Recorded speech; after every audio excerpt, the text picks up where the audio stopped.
আসসালামু আলাইকুম রহমতুল্লাহি ওয়া বারাকাতুহু। সবাই কেমন আছেন? আশা করি সবাই ভালো আছেন। আমি আপনাদেরকে একটি ভিডিও দেখাচ্ছি। ভিডিওটি আপনারা আগে দেখুন, এরপরে আপনাদের সাথে কিছু কথা বলবো। টোকাই বক্তা, এই পিচ্ছি একটা বক্তা মাঝে মধ্যে ব্যাঙের মধ্যে লাফাই দেখি, মাঝে মধ্যে দেখি ব্যাঙের মতো লাফাইতেছে, মাঝে মধ্যে দেখি নৌকায় উঠে গান গাইতেছে, মাঝে মধ্যে দেখি দৌড়াদৌড়ি ছোটাছুটি করতেছে, আবার ইনি বড়দের সমালোচনাও করতেছে। আজকে এই মিডিয়ার মাধ্যম দিয়ে আমি তোমাকে মেসেজ দিচ্ছি, তুমি জবানটাকে হেফাজত করো, তুমি জবানটাকে হেফাজত করো। কারণ তোমাদের একটা কথার কারণে আমার দেশের মানচিত্র ঝুঁকির মুখে পড়বে, তা হতে দেব না। তোমাদের একটা কথার কারণে ইসলামিক দলগুলোর ঐক্য বিনষ্ট হবে, হতে দেব না। তোমার একটা কথার কারণে টুপিওয়ালাদের ঐক্য বিনষ্ট হবে, এ হতে দেব না। কারণ আমরা দিবানিশি চেষ্টা করতেছি, দোয়া করতেছি ওলামায়ে কিরামকে একটা প্ল্যাটফর্মে আনার জন্য। একটা আবাসও বেশে উঠেছে বিগত কয়েকদিন আগে আমাদের যাত্রাবাড়ি সাহেব সকল রাজনৈতিক দলের নেতৃবৃন্দকে এক প্ল্যাটফর্মে আনার জন্য একটা প্রক্রিয়ায় বসেছে। আর মাঝখানে তুমি মিডিয়ার সামনে এসে কথা বলবে, আগামী দিনে জবান তোমার হেফাজত না থাকলে তোমাকে বাংলাদেশ থেকে জুতা পেটা করে আমরা বাংলাদেশ থেকে পালিয়ে যেতে বাধ্য করবো। কথা বলে ঠিক কিনা?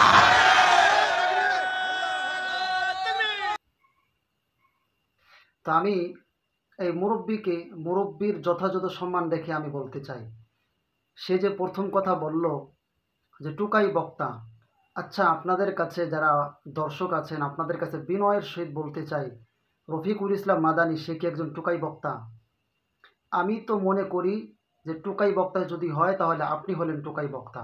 রফিকুল ইসলাম মাদানী যদি টুকাই বক্তা হয়, রফিকুল ইসলাম মাদানীর বক্তব্যে শেখ হাসিনার মসনদ কেঁপে উঠেছিল, যার জন্য হেফাজতের বড় বড় নেতাদের থেকেও সবার আগে এই রফিকুল ইসলাম মাদানীকে গ্রেফতার করেছে। সে চুরি করে নাই, সে ছিনতাই করে নাই, সে কাউকে দর্শন করে নাই, কাউকে খুন করে নাই। সে ইসলামের কথা বলার কারণে, হক কথা বলার কারণে সে জেলখানায় গিয়েছে।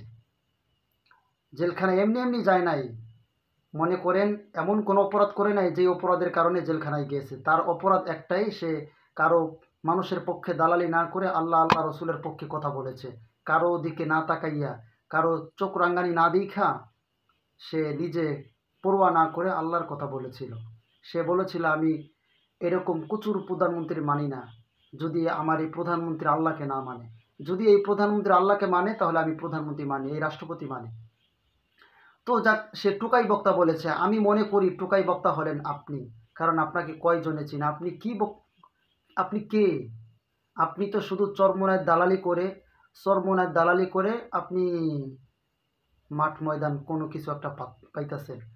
২ নম্বর কথা, সে বলছে এই রফিকুল ইসলাম মাদানী লাফালাফি করে, মানে কখনো কখনো লাফ দেয়, আবার কখনো কখনো দৌড়োদৌড়ি করে, ফালাফালি করে।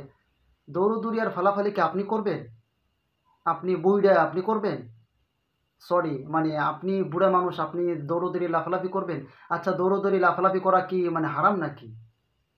মানুষের শারীরিক কোনো বিনোদন, খেলাধুলা এগুলো কি হারাম? বলেন আপনি। এই যে রফিক মাদানিরে আপনি যে ব্যঙ্গ করে বললেন লাফালাফি করে, ফালাফালি করে, মানে সে কি হারাম কোনো কাজ করছে?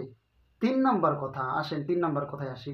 সে যে বলল নৌকায় গিয়ে গান গায়, বুঝলাম না। সে একজন বাংলাদেশের একজন বক্তা, সে গান গায় মানে? সে নৌকায় উঠে আল্লাহ আল্লাহ রসুলের বা শানে নাতে রসুল সাল্লাল্লাহু আলাইহি ওয়াসাল্লাম গিয়েছে। তাহলে তো আপনাদের চরমোনাই গোষ্ঠী, ওই যে কি বলবো, কলরব, সবগুলোই তো গান গায়। সবগুলো তো তাদের মুখোশ সবাই জানে। এগুলো কোনো কিছু না, আমি তাদেরকে নিয়ে কোনো কথা বলতে চাই না। রফিকুল ইসলাম মাদানী গান গায় না, সে মানে বাতিলের বিরুদ্ধে গজল গায় মাঝে মাঝে, যেগুলো আপনাদের মতো মুনাফিকের অন্তরে গিয়ে লাগে।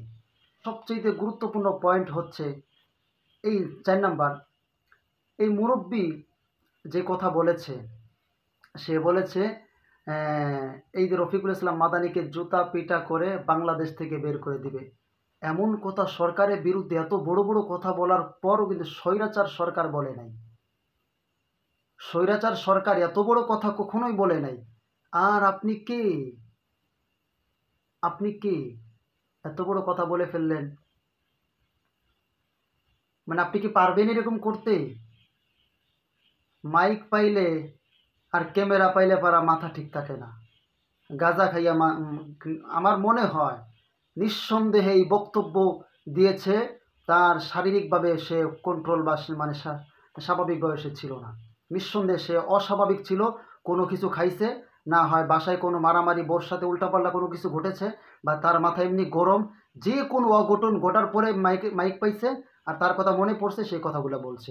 মানে স্বাভাবিক মস্তিষ্ক, সুস্থ মস্তিষ্কর মানুষ কখনো একজন আলেম হইয়া আর একজন আলেমকে, সে মৌলানা রফিকুল ইসলাম মাদানী যে সমালোচনাগুলো করেছে, হয়তো ছোট মানুষ, বলা উচিত হয় নাই, কিন্তু কথাগুলো সঠিক বলেছে। যাদের বিরুদ্ধে বলেছে, যাদেরকে নিয়ে সমালোচনা করেছে, মানুষ সমালোচনা করতেই পারে, গঠনমূলক সমালোচনা হোক। এই যে অন্তর্বর্তীকালীন সরকার ডক্টর আফামা খালেদ হাফিজাহুল্লাহ, তাকে নিয়ে কি বলেছে? সে বলেছে কওমি মাদ্রাসার ছাত্ররা মন্দির পাহারা দিবে বা পূজায় এগুলা করবে, এইটাকে তার সমালোচনা করেছে। সে সাথে একটা দলিলও পেশ করেছে যে ইব্রাহিমী চেতনা ছিল মূর্তি ভাঙ্গার, আর আমাদেরকে শেখানো হচ্ছে মূর্তি পাহারা দেওয়ার। খারাপ কথা?